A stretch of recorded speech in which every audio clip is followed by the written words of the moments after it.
Shalom Bapak Ibu, kita bersyukur kembali kita akan renungkan firman Tuhan. Mari kita berdoa. Bapa di sorga, terima kasih buat hari ini. Kembali kami akan merenungkan firman-Mu. Mohon Roh Kudus beri kami pengertian dan mampukan kami menjadi pelaku firman-Mu. Dalam nama Tuhan Yesus. Amin. Bapak Ibu, firman Tuhan kita terambil dari Habakuk 3 ayat 17 sampai 19. Sekalipun pohon ara tidak berbunga, pohon anggur tidak berbuah, hasil pohon zaitun mengecewakan. Sekalipun ladang-ladang tidak menghasilkan bahan makanan, kambing domba terhalau dari kurungan dan tidak ada lembu sapi dalam kandang. Namun aku akan bersorak-sorak di dalam Tuhan, beria-ria di dalam Allah yang menyelamatkan aku. Allah Tuhanku itu kekuatanku. Ia membuat kakiku seperti kaki rusa. Ia membiarkan aku berjejak di bukit-bukitku. Itulah dasar firman Tuhan bagi renungan kita pada hari ini. Tema kita adalah sekalipun tak menghasilkan dan kehilangan. Nah Bapak Ibu, saat-saat ini banyak orang mengalami kekecewaan dan keputusasaan. Mengapa? Ya, oleh karena segala hal yang sudah dia rencanakan, dia rancangkan, dia pikirkan, bahkan yang sudah dia tabur, pada kenyataannya tidak terjadi atau tidak terwujud sebagaimana mestinya. Karena ya, mungkin pandemi COVID ini mengakibatkan demikian. Nah inilah yang digambarkan juga ya, oleh Habakuk. Dalam ayat yang kita baca tadi, dikatakan bahwa pohon ara tidak berbunga, pohon anggur tidak berbuah, hasil pohon zaitun mengecewakan, ladang-ladang tidak menghasilkan bahan makanan. Ya, jadi apa yang dia sudah tanam, apa yang dia sudah tabur, ya, itu tidak menghasilkan apa-apa. Tetapi kemudian Bapak Ibu yang dikasihi Tuhan, kekecewaan dan putusasaan itu juga semakin dalam dirasakan. Oleh karena segala yang sudah dia miliki, itu sekejap hilang, itu sekejap habis lenyap. Inilah yang digambarkan di ayat 17. Kambing domba terhalau dari kurungan dan tidak ada lembu sapi dalam kandang. Maka ada ungkapan yang berkata, banyak orang tidak bisa menikmati hidup karena tidak memiliki apa-apa atau tidak mempunyai apa-apa.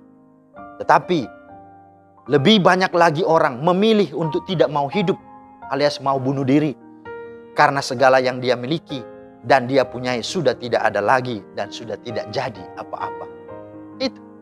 Orang banyak justru stres bukan karena nggak ada apa-apa. Justru semua yang ada hilang. Nah inilah kekecewaan terbesar dan inilah yang terberat bagi setiap orang. Ya, apalagi saat-saat seperti ini. Tetapi pertanyaannya Bapak Ibu, bagaimana kita bisa menghadapinya?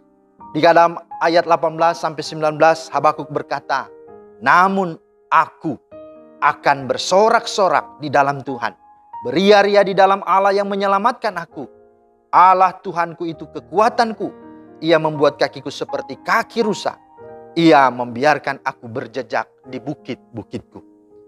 Nah dari pernyataan Habakuk ini setidaknya dua sikap yang kita harus contohi dan teladani. Yang pertama, bersyukurlah. Bersyukurlah. Dikatakan aku akan bersorak-sorak di dalam Tuhan, beria-ria di dalam Allah yang menyelamatkan aku. Bersyukurlah. Karena kalau tidak bersyukur, ya nggak merubah apa-apa juga, bukan? Bahkan, bukankah akan lebih buruk keadaan kita? Tetapi bersyukurlah, kata Habakuk, bersorak-sorak di dalam Tuhan, beria-ria di dalam Tuhan. Ini menunjukkan Habakuk menyadari bahwa kerugian itu bisa ada, kesusahan juga bisa ada. Tetapi itu tidak bisa kita bandingkan, apalagi kita sejajarkan dengan keselamatan yang telah ia dapatkan di dalam Tuhan. Bahwa apa? Keselamatan dalam Tuhan itu lebih dari semua yang sudah kita peroleh. Karena keselamatan itulah harta terbesar. Itu yang harus menjadi sikap hidup kita. Ya. Mengapa? Karena bukankah semua ini yang kita miliki itu berasal dari Tuhan? Bukankah itu juga oleh karena Tuhan?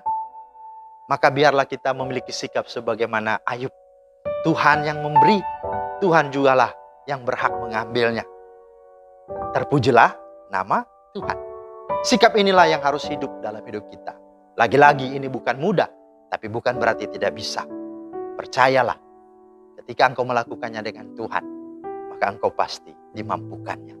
Yang kedua adalah apa? Berimanlah kepada Tuhan.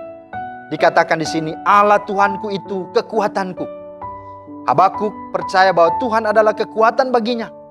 Mungkin semua harta benda segala yang dia sudah investasikan, tabur begitu hilang gitu, atau tidak menghasilkan, tapi di dalam Tuhan dia memiliki kekuatan, karena Tuhan itulah kekuatan baginya dalam hidupnya.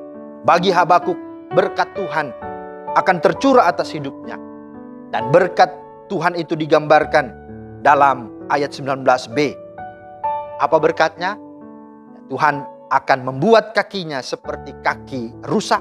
Tuhan akan membiarkannya berjejak di bukit-bukit Tuhan. Saudara, inilah sungguhnya berkat. Artinya dalam masa yang sukar, dalam masa yang sulit dan menderita, keberadaan kita akan dibuat Tuhan, akan dijadikan Tuhan kuat, tahan uji, tahan banting, bahkan dapat melakukan hal-hal yang luar biasa. Dan inilah yang kita butuhkan, karena harta itu bisa saja hilang, lenyap. Begitu banjir bandang datang, habis. Rumah bisa hanyut, mobil-mobil bisa hanyut. Tetapi orang-orang yang memiliki kekuatan di dalam Tuhan tidak akan pernah dihanyutkan oleh apapun. Maka pertanyaannya, sekalipun tak menghasilkan dan kehilangan, apakah kita masih percaya kepada Tuhan? Maka ini menjadi sebuah perenungan dan refleksi hidup kita di tengah-tengah menjalani situasi-situasi seperti ini. Percayalah, sekalipun tak menghasilkan, bahkan kehilangan, Tuhan ada dan Tuhan pasti memberkati kita. Amin. Terima kasih Tuhan untuk firman-Mu yang sungguh boleh menjadi berkat bagi kami di tengah situasi ini. Biarlah kami terus hidup bersyukur bahwa Tuhan beri kami kesempatan, Tuhan beri kami keselamatan, tapi Tuhan masih beri kami hidup. Dan itu berarti ada kesempatan untuk kami terus melakukan yang terbaik dan mengumpulkan lagi yang mungkin sudah hilang, maupun tidak menghasilkan. Bahkan kami, Tuhan tolong supaya tetap beriman dan percaya apapun. Sehingga hidup percaya dan beriman itulah yang memampukan kami kuat teguh menjalani semua keadaan ini. Demi nama Yesus kami berdoa. Amin. Demikianlah firman Tuhan hari ini, kiranya menjadi berkat. Selamat beraktivitas, Tuhan Yesus memberkati. Shalom.